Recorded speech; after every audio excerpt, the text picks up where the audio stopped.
பாலாவை காப்பாற்றணும்னு நினைக்கும் பொழுது இப்போ நான் சொன்னேன், பாலா வந்து ஏதாவது தப்பு இருந்தால் மன்னிச்சிரு, மன்னிப்பு கேட்டுரு, தப்பு இருந்தால் இந்த மாதிரி வந்து உடனே சொல்லிவிடு, மீடியாவில் சொல்லிவிடு, இதை கிளியர் பண்ணிவிடு அப்படின்னு ஒரு விஷயம் சொல்கிறேன். இது நல்லதா?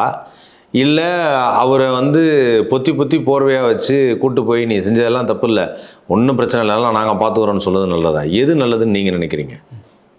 இல்லை, நேரடியாக வந்து பேசணும். அதை நான் சொன்னது நல்லது நினைக்கிறீங்களா? ஆமாம், நீங்கள் சொல்லியா நல்லது. அப்போது என்னன்னா இந்த மாதிரி பேசுறதுக்கு இல்லையா, ஒரு ராபின்வுட்டு அவரோட ஃபேமிலியை பற்றி அதான் சொல்கிறேன்ல, இது எல்லாமே ஒரு பில்டப் கொடுக்குற ஒரு வேலை. அது பண்ணக்கூடாது, அது பண்ண வேண்டாம்.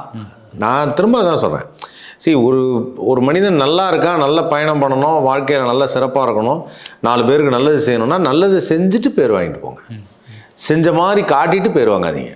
அதான் நீ நிறையா நல்லது செஞ்சிருக்க. அது இங்கே ஒரு பெரிய பிரச்சனை என்னென்னா, இவன் 80% நல்லா நினைஞ்சு 20% கெட்டது செஞ்சிடான் அப்படின்னா அந்த 20% தான் உலகமே பேசும். அது இல்லையா? அதுக்கு அவன் சரி செய்யணும். அது சரி செஞ்சுட்டானா அப்புறம் நார்மல் ஆகிடுவான்.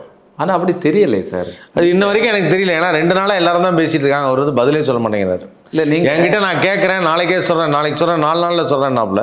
இந்த 4 நாள் என்னங்கிறது கணக்கு எனக்குன்னு தெரியல. சனிக்கிழமை சொல்லுவார், சனிக்கிழமை பாலா சொல்லுவார். ஒருவேளை வீக்கெண்டு இல்லை, சனிக்கிழமை விடுமுறை. இல்லை, வீக்கெண்டு தான் வந்து பாலா பேசுவார் போல.